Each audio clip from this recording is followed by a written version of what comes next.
possibly the same age as the captain I spoke of earlier. But these three men were men of great promise. They had risen to a position of eminence in the world's greatest nation. They had raised great families, living deep, fulfilling lives, doing noble things for their people, their country, their gods. Everything seemed great. Their hearts were full of hopes and dreams. Everything seemed perfect, or at least they thought. Will you please stand for the reading of the word with me?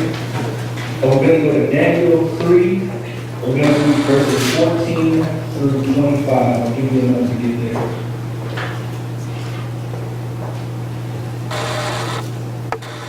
We have to say amen. You don't say wait.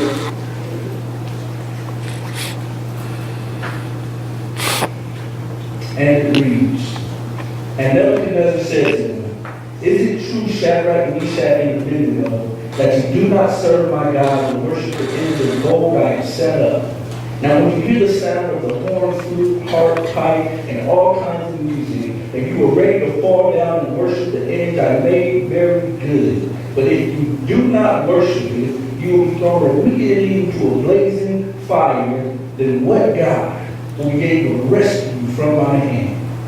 Shadrach, Meshach, and Abednego replied to him,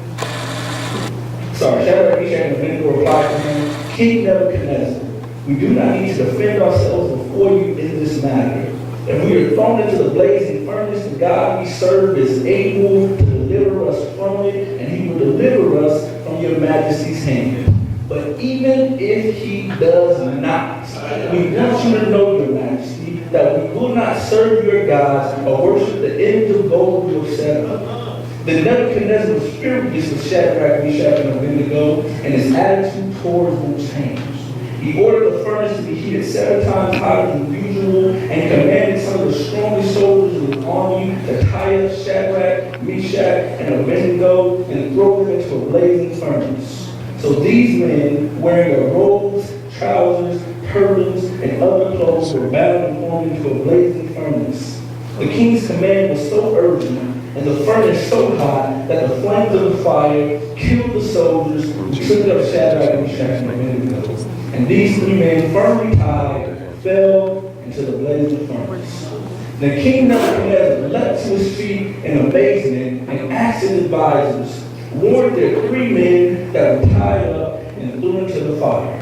They replied, certainly, your majesty. He said, look, I see 4 men walking around in the fire, unbound and unharmed, and the 4th looks like the Son of God. May the Lord have blessings to the hearing and the reading of his word. Father God, right now in the name of Jesus, Lord, Father God, I ask that you show up, Father God, and show out, Father God. I ask that your presence and your spirit fill this place, Father God, that somebody's life may be changed and nobody will leave you, Father God, the way they came.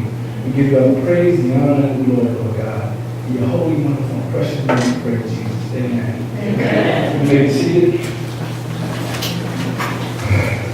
Now, I tell you what's striking me about this story. You see, the moment inevitably comes when somebody realizes that death is inescapable and there's nothing they can do about it. I often think about a prisoner who was sentenced to death, and that moment has come, the guards come to get him, they shackle him up, and they're taking that final walk down that Green Mile, and they're finally in that chair or strapped to the bed, the IVs in their arm, and at that moment, they realize that death is inescapable, there's nothing they can do about it now. And often the last message is some type of expression of regret of having to leave this life. But for Shadrach, Meshach, and Abednego, death is inescapable. All they have to do is bend down on one knee and worship this golden image that's set up before them, and the nightmare would be over. Their position of power would be restored. They would get everything back. The king would act like it never happened. All they have to do is bend down on one knee and serve this false god. You know, you got these 3 men who are headed toward unimaginable pain and death, and one word will literally mean life. They're presented with the fire, or they're presented with the idol or the furnace, and they chose the furnace. They chose death. And I believe that we as Christians today face the same type of dilemma. It might not be bow down to this image of gold I set up, or you'll be thrown into a furnace. But it could be, if I don't laugh at this dirty joke at my job, my coworkers don't like me. Or it could be, if I don't take this drink at this party, my friends are going to think I'm lame. Or it could be, if I don't go off on this person who just disrespected me in front of everybody, society is going to think I'm weak. See, all of these situations represent either the dirty jokes, the co-workers not like, the dirty jokes, the drinking and going off on somebody, and the repercussions for not doing these things represents the furnace. The co-workers not liking me, the friends thinking I'm lame, the society's thinking I'm weak. Now, all of us in some way, shape, or form have been in this type of situation. Now, I want you to answer this question to yourself. You gotta raise your hand, you gotta say it out loud, and answer this question to yourself. When you were presented with the idol or the furnace, which one did you choose, amen? Now, Shadrach, Meshach, and Abednego goes on to show us and give us an example of how we should respond in this situation. They say the God we serve is able to save us, but even if he does not, we want you to know, O king, that we will not serve your gods and worship the image of gold that is set up before us. They chose the idols over the furnace. And much like when a person is about to get executed, they ask them, do you have any last words?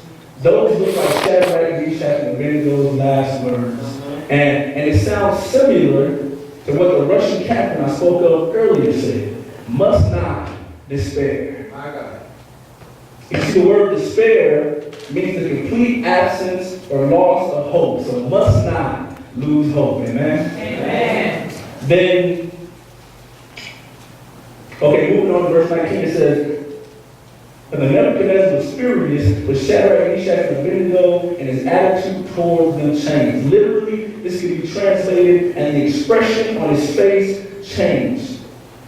You see, when these three men were first brought before him, were not bound down. He was mad, but he was using the cool, calm, and collected approach to try to move them to the other side. He was like, now, when you hear the music, if you bow down and worship this image I made up, everything will give it back to you. All will be forgiven, and we'll forget like it never happened. But in the face of the unshakable devotion, the staggering commitment to face death rather than disobey God, Nebuchadnezzar lost his mind. His attitude towards them changed, and he ordered the furnace to be heated 7 times hotter than usual. See, 7 was used in the ancient world meaning a lot. So Nebuchadnezzar is saying, I want you to make that furnace as hot as you can make it. You see, when the devil sees that you got a faith that cannot be shaken, and that you're not bothered by the little things he's been throwing at you, he's going to lose his mind, and that's when he's going to try to turn up the fire in your life. See, when you're faithful to God, and you're committed to going to church, and you read your word faithfully, the devil's going to try to scare you by letting the car break down. Or that's when you're going to lose your job, or that's when the bills is going to be late and you ain't got no money for it. But as we read on, we'll see why the Lord will never leave us nor forsake us. All right? Now I want you to imagine these 3 young men facing what looks like to be the final moment. These 3 have been faithful to the end, but they seen the end coming since they first heard the command to bow down to the gold statue. They knew they wasn't going to do it. Now every exit has been closed, and they've been faithful to the last. They were 3 real people filled with courage, defiance, a little bit of fear, but most of all faith. And as they open the furnace, they're walking closer to this furnace, and they start to feel the heat. And as they open the furnace to get ready to throw them in, they see the men who carried them to the furnace collapse and die from the flame. Then they're in the furnace, and they wait to see, then they're in the furnace, and they're waiting to feel the searing pain and the numbness, and for the smoke inhalation to suffocate their lungs. They're waiting for all this stuff to happen, but nothing happens. Then they realize they don't even feel any different. They don't feel warm, no burns, no smoke. And they look at their hands, and their strengths are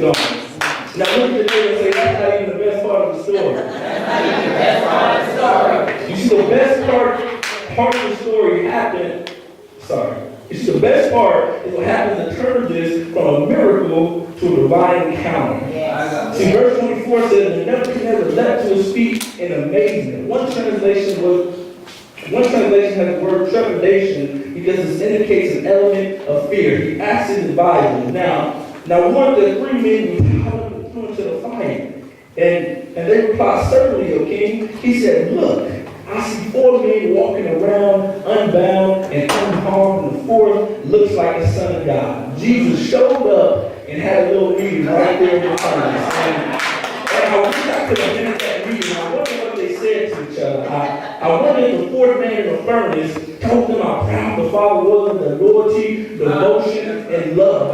I wonder if he told them that because of this one act of faithfulness, the name will be remembered for thousands of years throughout the history of the earth. I wonder if he told them that for centuries, all over the world, men and women who face death, suffering, persecution, or trials will be strengthened from hearing this story. I wonder what he told them. And I wonder what these 3 men told the fourth man who came and rescued them inside of this furnace. I bet they poured out adoration, gratitude, and worship. You see, they came to this place, the plain of Dura, planning to withhold worship from a false god, and they ended up worshiping like never before. Amen? Amen. And you see, the furnace, which looked like the end of their lives, turned out to be the greatest thing they ever experienced. I'm going to say that again. The furnace, which looked like the end of their lives, turned out to be the greatest thing they ever experienced. And that's because the furnace, the fire, the trial, the tribulation, the pain, the suffering, the most devastating event of their lives turned out to be the place where they met Jesus. I'm going to say that again. The most devastating event of their lives turned out to be the place where they met Jesus. Oh, somebody ought to get excited about that. And how do you know that God reached us in the furnace too? Amen. See, God decided to deliver Shadrach, Meshach, and Abednego in the furnace and not from it. He decided to deliver them in the midst of it and not from it. Oh, y'all, you see, God allowed them to go through the trial, the storm, the suffering, the pain, the fire, and he met them in the midst of it. Amen? Then I started to think to myself, now, wouldn't it have been a whole lot easier if God would have delivered them before they got to the furnace? You know, I mean, when they first got brought there, he could have showed up, unbound them, showed Nebuchadnezzar and everybody else that I am real and I am God. Yes. But then I remember a statement that Nebuchadnezzar said earlier. He said that if you do not worship it, you will be thrown immediately into a blazing furnace. Then what God will be able to rescue you from my hand? Now, I would have to imagine that all of Nebuchadnezzar's friends, families, counselors, advisors, generals, all the important people of that nation were in that room when he said that, and he probably said it with a cocky, smug attitude, and what God will be able to rescue you from my hand. And I bet all the people are nudging each other like, oh man, we're not playing. But then I bet God was watching all of this happen like, oh, okay, well God, the rest of them with your hand. Okay, I tell you what, turn the furnace off. Turn it on, make it as hot as you can get it, so I can show up and show you how bad I am. Michael Pepper said, I got this.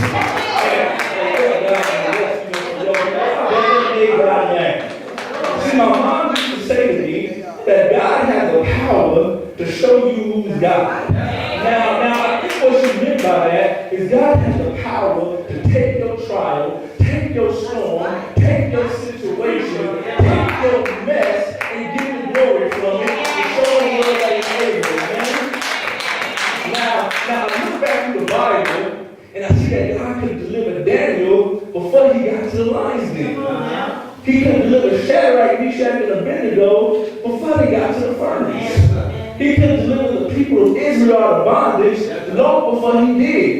He could deliver Jesus from the cross. But he wanted to show the devil and everybody else watching that no matter what you throw at my children, no matter how evil and nasty you talk to them, no matter how much you talk about them and lie on them, no matter how much you persecute them, tear them down, and try to destroy them, I am God, and I am a God that cannot lie. So when I said I would never leave them, nor forsake them, when I said no weapon formed against them shall prosper, when I said many of the afflictions of the righteous, but I will deliver them out of them all, that's exactly what I meant. I wasn't playing when I said it, amen? Now, I know some of y'all who came here today and you feel like you're trapped in a furnace. And it might not be today, it could be tomorrow, it could be next week, including myself. All of us in here, in some way, shape, or form, at one time or another, has felt like you've been trapped in a furnace. It could be the bills late or the rent's due. You don't know where the money coming from. You lost your job, can't find a job, car broke down, kids acting crazy, friends talking about you, family turned on you, sickness in your body, you feel like you're trapped in the furnace. Well, if you are in that position today, I want you to remember the words of the captain from the beginning of my sermon: must not despair, must not lose hope. You see, the God that met Shadrach, Meshach, and Abednego in the furnace has the power to meet you in your fire, has the power to deliver you out of your storm, deliver you out of your situation, and remove your circumstances. So I believe that in the midst of your storm, you don't need to be praying for deliverance. All right. Yeah, y'all heard me right. In the midst of your storm, you don't need to be praying for deliverance. You need to be praying, Lord, give me that Shadrach, Meshach, and Abednego type of faith. So if you don't give me that job, if you don't give me that house, if you don't bless me with that car, if you don't remove the cancer, I know you're able, and for that I will give you praise. I will remain faithful in this fire. Amen. You don't need to be praying for deliverance. You need to be praying, Lord, give me that Job type of faith. To Job lost his house, Job lost his car, Job lost his family, Job lost his cattle, Job lost everything, and towards the end, he even lost his health. But instead of doubting God and getting all depressed and feeling all defeated, Job simply said, Lord, naked I came into this world, and naked I shall leave. The Lord gives, and the Lord is taking away. Oh, but blessed be the name of the Lord. See, with that type of faith, you will be in the midst of your circumstances. You will be in the midst of your storm, like I lost my house, but blessed be the name of the Lord. I lost my job, but blessed be the name of the Lord. There's sickness in my body, but blessed be the name of the Lord. I lost a loved one, but blessed be the name of the Lord. The Lord giveth, and now the Lord is taking away, and though it slay me, yet will I serve him. And until my appointed time will I wait. But while I'm waiting in this fire, while I'm waiting in this storm, while I'm waiting in my circumstances, I will continue to say, blessed be the name of the Lord. I will remain faithful in this fire. I will give him praise.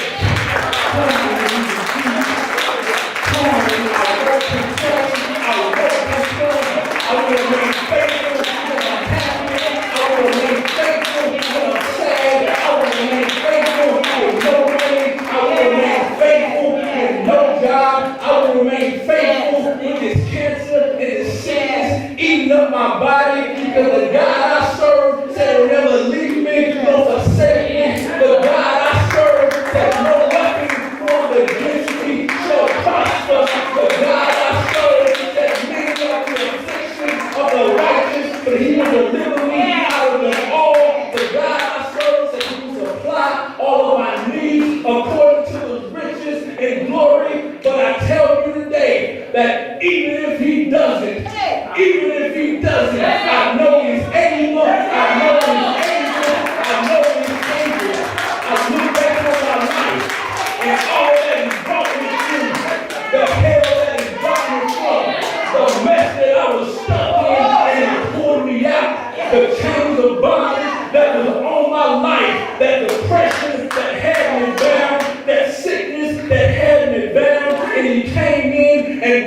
broke the chains and lifted the yokes. So I know he's able, and for that I will give him praise. For that I will say, blessed be the name of the Lord. For that I will remain faithful in his fire. Hallelujah. I will remain faithful in his fire.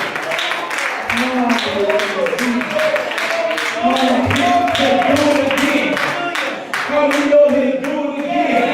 I dare you to take a look at where you are now. Truly take a look at where you are now and where you've been, the hell you used to be in, and tell me you don't serve a good God. Tell me you don't serve an awesome God. Tell me he don't love me. Tell me he don't care for me. Hallelujah. He's the same God now as he was then. The same God you serve now is the same God you served when he pulled you out of that mess. Hallelujah. So I encourage you today, remain faithful in the fire. Remain faithful in the fire, in the midst of it. Hallelujah. Amen. Yeah. Everybody sing.